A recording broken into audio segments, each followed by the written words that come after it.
So the idea behind color coding people is to give you moral justification of saying these people are subhuman. Therefore, we have a right to traffic them and take them out from their country because they don't know how to be civilized. Let's teach them about the one true God and let's give them a Bible. And let's give them an English name or a biblical name. So they would try to, I guess, term people as being savages, even though all cultures have warred between each other. I mean, European countries have fought between each other constantly, hence World War II. So, no one's excluded from being considered a savage, and no one is inherently savage. Humans by nature, we're tribalistic to a certain degree. And for some people, they view tribe as like, that's cool, it's nurturing your culture. It's cool to nurture your culture or whatever, but you still got to maintain your humanity to not ostracize your ability to connect to other people. So, but preserving, your thumbprint is, as from what you can learn from other people is cool as a culture. And also the word culture, I would say, could be abused in some sort of ways because culture is essentially what you learn at home. So whatever you learn at home between you, your mom, your dad, that can be considered Rwandan culture. You can go, well, in my culture, we do this, this. And I can go, as an African American, we do this, this. But I'm only speaking about my experience based on my home. Well, that's what I was about. I was going to bring that up. Culture you can make, within your own family. If you have an interracial family, case in point, you come up with your own traditions, your own mantras, the things that you want to carry on. Yeah, I was just about to say, with your conversation about the word black or white, simply put for me is African Americans, obviously they don't know the history of where they came from. So they use a lot of, well, I'm black and we're black or we're this.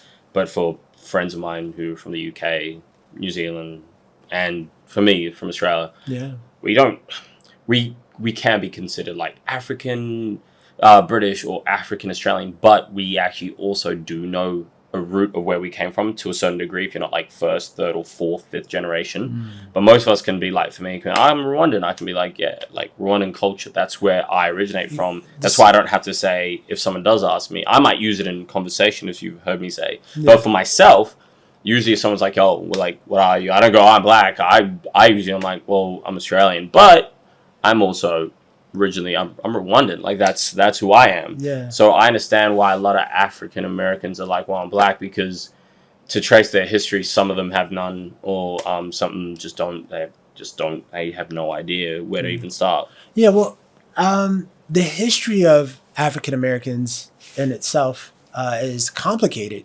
It's extremely complicated, and it's complicated because there were so many atrocities that took place with trafficking Africans, where, obviously they interbreeded family members. They had some of the family members sleep with each other.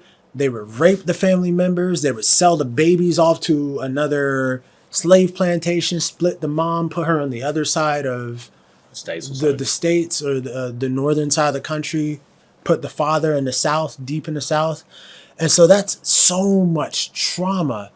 And then you come out of witnessing all of that, like a U.S. Military war veteran that has PTSD, or it doesn't have to be a war veteran. It can be just somebody living in a country that has been being bombarded by, war. You have PTSD, you get out of that, and then you have no therapy of how to adjust and adapt yourself into society, how to actually mitigate that. And that's on top of people not actually wanting your people to assimilate and get involved in society. So you end up with a massive identity crisis of trying to figure out what's normal and what's not. So there was actually African families that, some of the fathers weren't the best, some of the African American families, some of the moms weren't the best, some of the fathers weren't the best, because we just witnessed so much trauma that now we're trying to cope. And then we're also financially, we're way behind. Oh, hell yeah. It's a big gap. The other ethnic groups of trying to catch up and have some sort of resources of something that we can say we established for our family, like generations to pass down. The wealth gap is huge. Yeah, and and then you go even further into sinister redlining, You go into Planned Parenthood. You go into multiple social programs that were made to either exclude Africans or enslave Africans, like with the welfare system in America, and split men and women, polarize their differences so that they're at odds with each other, but give all the social favor towards the woman, which leaves the man out in the street. He turns to drugs and crime to try to cope or try to keep up. And then children end up being left to being programmed by the government. The government becomes their dad. When Margaret Sanger, check my history, started Planned Parenthood, the objective was to put these centers in primarily black communities so they could help kill black babies before they came into the world. You don't see that talked that much about. It's Planned Parenthood. No, it's planned genocide. And you can quote me on that. As founder of the American Birth Control League, which later became Planned Parenthood, Margaret Sanger was no doubt a controversial figure with disturbing views on eugenics, race, and population control. While some argue she even wanted to exterminate the black race, others are trying to erase that part of her past. The Mike Wallace interview. In the eyes of some, Margaret Sanger has been a heroine. In the eyes of others, she's been a destructive force. In her own words, Sanger pushed for a society that limited births to those she deemed fit to have children. Well, I think the greatest sin in the world is bringing children into the world that have disease from their parents, that have no chance in the world to be a human being, practically, delinquents, prisoners, all sorts of things just marked when they're born. In 1916, Sanger opened the country's first birth control clinic. As a member of the American Eugenics Society, she advocated improving the genetic composition of humans through controlled reproduction of different races and classes. She often wrote about the issue in the journal she founded, called the Birth Control Review. In 1919, writing, I personally believe in the sterilization of the feeble-minded, the insane, and the syphilitic. The most urgent problem today is how to limit and discourage the over-fertility of the mentally and physically defective. Many point to a 1923 New York Times interview as proof of Sanger's racist motives, in which she referred to people as weeds, saying, It means the release and cultivation of the better racial elements in our society and the gradual suppression, elimination, and eventual extirpation of defective stocks, those human weeds which threaten the blooming of the finest flowers of American civilization. Hayden Ludwig, an investigative researcher, has extensively studied Sanger's life and writings. She talked about the need for race betterment through controlling these weeds, basically undesirable people. In 1939, after opening another clinic in Harlem, the birth control activist launched the Negro Project, an initiative supported by black leaders, such as civil rights activist W.E.B. Du Bois. Critics claim the program used the pretense of better health and family planning for poor blacks in the South as an attempt to limit the black race.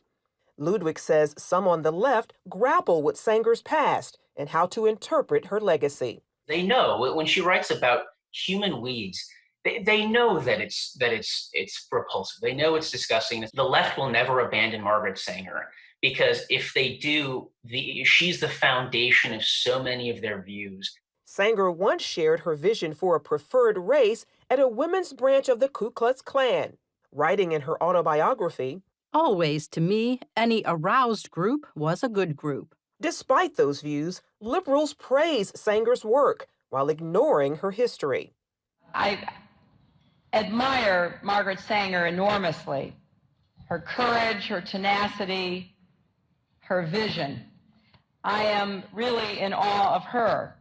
Ryan Baumberger, founder of the Radiance Foundation, says abortion proponents are working to clean up Sanger's past and what she stood for. They have to reinvent her every time they talk about her in order to justify their celebration of her. Former Planned Parenthood director Abby Johnson says those inside the abortion industry are trained to overlook Sanger's racist views. They give you an answer like, well, I mean, yes, Margaret Sanger was a racist, but everybody was a racist back then. You accept it because she is your hero. And she has to be your hero. You cannot question Planned Parenthood. In 1997, Stephen Mosher of the Population Research Institute wrote about the push to repackage Margaret Sanger in the Wall Street Journal. The reason I call it the repackaging of Margaret Sanger is because after the Nazi regime destroyed the legitimacy of eugenics forever, they then went back and said, oh, she was just an early feminist. She was just an early supporter of family planning. No, she wasn't. No, she was a supporter of giving IQ tests to people. She was in favor of using those IQ tests to determine who should be sterilized and who should have children. In a response titled The Demonization of Margaret Sanger, Alexander Sanger, her grandson and president of Planned Parenthood at the time, called Mosher's editorial unfair.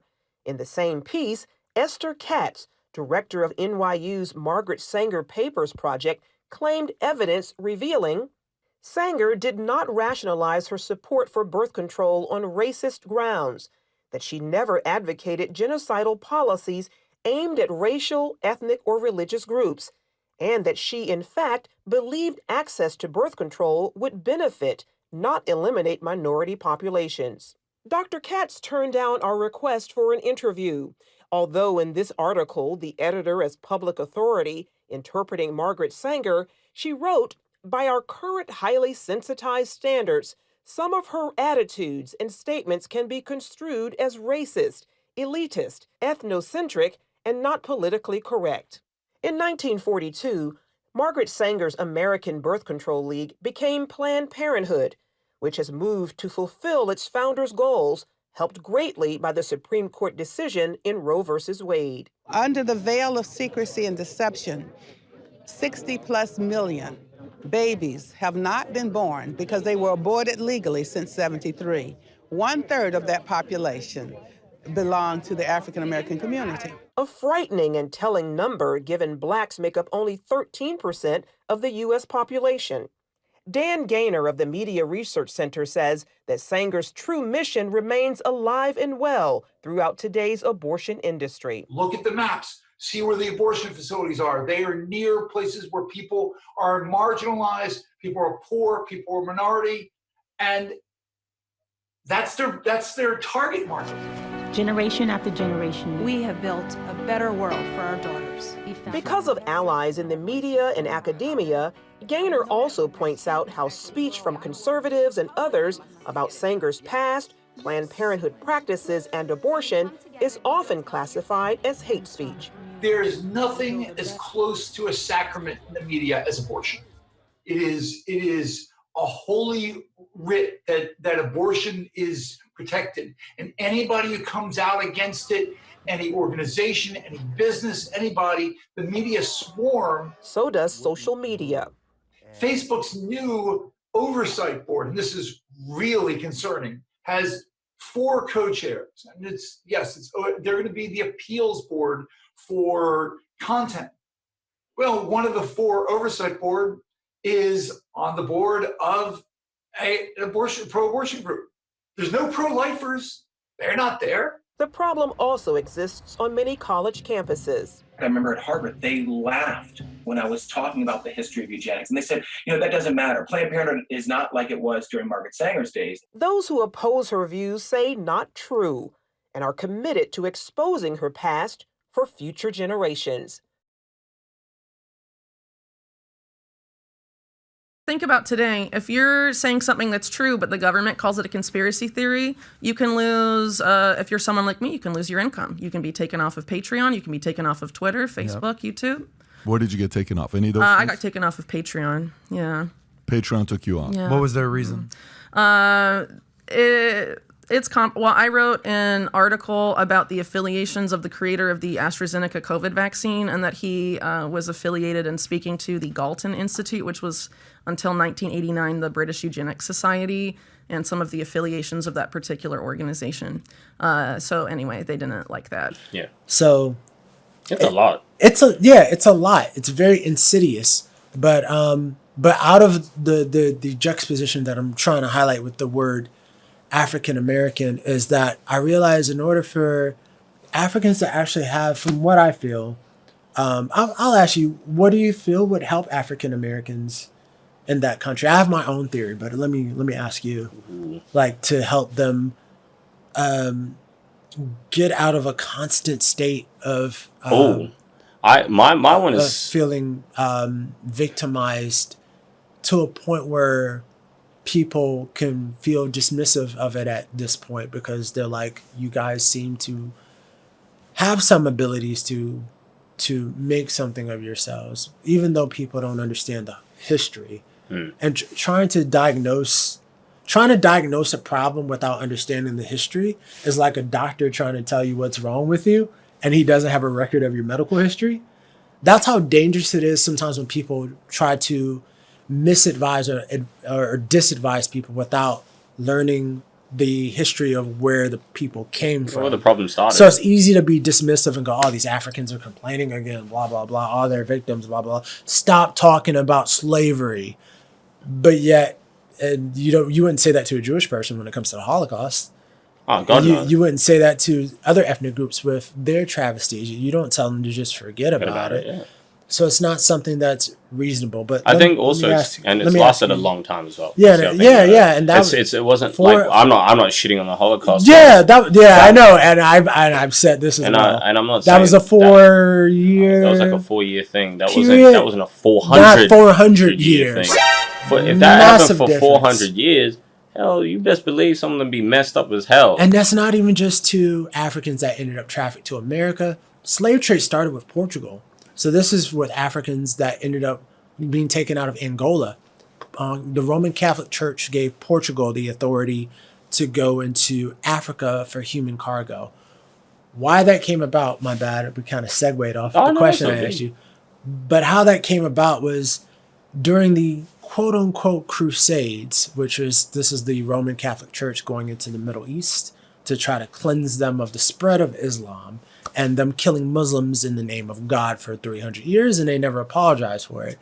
At the end of the Crusades, the Roman Catholic Church had lost Constantinople to the Turkmenistan Empire. Hey guys, if you want to watch more clips, click here. And if you want to watch the full podcast, click right here.